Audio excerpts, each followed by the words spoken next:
Okay, guys. So yeah, what's your request? What do you want Martin to look at? Because me and Martin have got a cheeky little bet on what it's going to be. If you don't mind. Say again.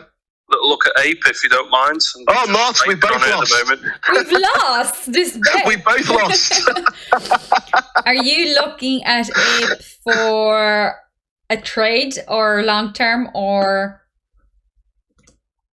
Well, as part of the $100 to $10,000 challenge, I've been doing a little bit of volatility sniping. Okay. And APE seems like a good candidate at the moment because there's a lot of hype around it. So it's falling really hard, but it's also recovering really quickly as well. Mm-hmm. So, like, for example, I put a long on it at 6 o'clock this morning, checked it about an hour ago, and I've made $30. So okay. I'd like to see some perspective on it if you don't mind. Yeah. So again, guys, what I'll just say is pay yourself. If you are trading right now, pay yourself. Those are going to be, I think, this week we'll see a lot of volatility and a lot of entrapment. If you're in profit like this, and I know it's a trending coin, probably one of the best in terms of volume right now to exactly trade, pay yourself. Don't wait to see this trade reverse and lose that money. Small little wins will definitely go a longer way than. So yeah, similar to Bitcoin, we are seeing this sort of V-shaped recovery here. Okay, if you are looking to trade this again, whichever, I'm not sure which level you entered. Currently, I would wait for either a confirmation in terms of a W, so your second tap on here around the daily open, and see whether it comes back up to the 50 or break above the 50. That would be my two choices, and see this come up. I think the best time to trade right now is wait for the US session to open. So in around 2 p.m. UK time. We're at 11 o'clock here.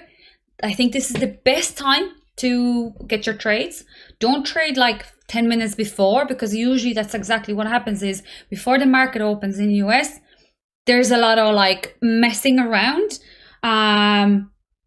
But you'll get a good volatility, good volume in that time period between 2 o'clock and 5 o'clock in the afternoon UK time. So either wait for this to drop and have a reaction in around those levels. There aren't really many vector candles here, I don't see, apart actually coming back up. So chances are, if you catch like, you know, a bottom here and enter your trade between the daily open, and assuming we're going up higher, you could count on maybe going to up to 1046, this area here, get that red candle up and possibly the pink. That could be a nice quick scalp for APE. I'd wait though a few hours before positioning yourself. Maybe come back down to, I don't know, 860 or maybe a little bit lower here in this area. Obviously with a stop loss. This is a very simple trade in terms of invalidation. If you wanted to get your lower bids here, your invalidation is clearly just below 780. That could be your stop loss and getting that trade. Let's put in even a quick, where are those?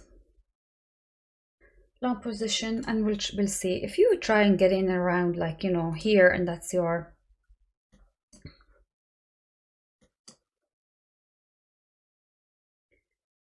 stop loss. That's 8%. Hold on a second, guys. I'm gonna zoom into this. Okay. Try and get in lower. Now that's a 6%. Try and get that maybe to about 5. If you don't get that, obviously depending on your risk management, I wouldn't want to have like more than 5% loss really. So with leverage, yeah, you want to bear that in mind. If we come back down to this level. That's scenario 1.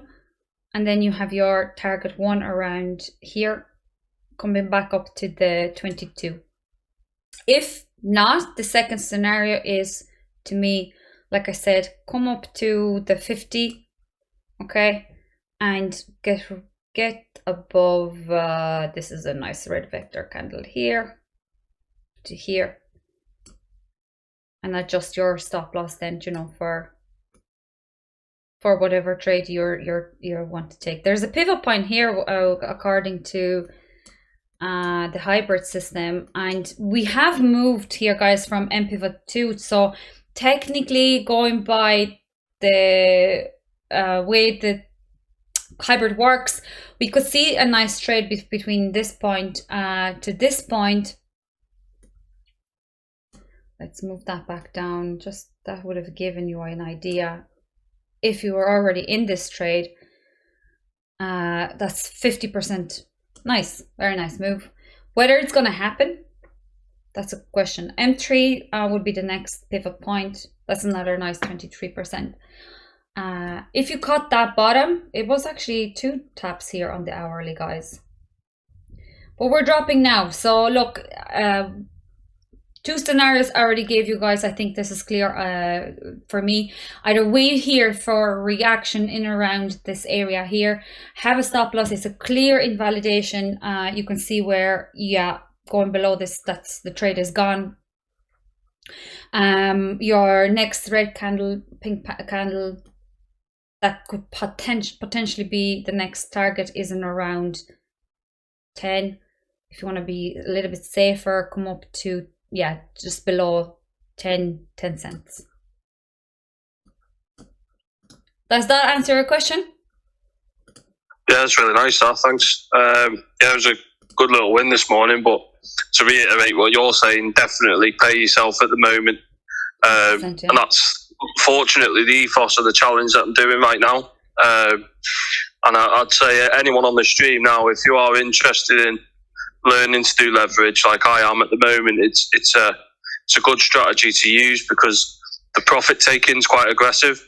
So when I'm looking at volatility, I'll take a $3 win any day of the week just to have that little win there, and it's teaching me the fundamentals of how the market's actually moving. So if you are interested, have a word with Stu as well, because he's looking at putting the challenge together soon. So I hope it's allowed for me to plug that here, but we'd definitely like to see more people on the stream getting involved with that. Yeah, guys, whenever you see, whether on Twitter or, I don't know, streams or anything, where people are sharing those crazy leverage, 50x, 100x, 125x, please just bear in mind, most likely their position size is tiny. Nobody gets into a trade with 100x with thousands of dollars. Unless they're absolutely stupid. This is 100. Don't let that get into your head that, oh my God, those people are making insane gains. They're doing leverage. They're doing 100x. They're so good. I have to do the same. This is the step 1 to get wrecked and step 1 to lose it all. It's a thrill. It's amazing. And what myself and Stu talked about, when you get that adrenaline and you get super excited about what's happening because you're winning. But none of those people are doing it with big position sizes because they're not stupid enough to risk it all. It looks great when you look at like the P&L and like the percentage that they've made. But if you're doing that challenge, okay, it doesn't matter the position size. It does matter your position size, because I'm trying to make you understand. Don't go all in, right? But you can make a lot more money with smaller bets, smaller trades, and getting out of the trades often, and paying yourself either at a 10%, 20%, 30%. Set a goal. That challenge is amazing, because I think if you had 1,000 today, and you were trading, spot trading now, not leverage, only for 1% daily, I think you'd have about $35,000 at the end of the year. So that's only 1% spot.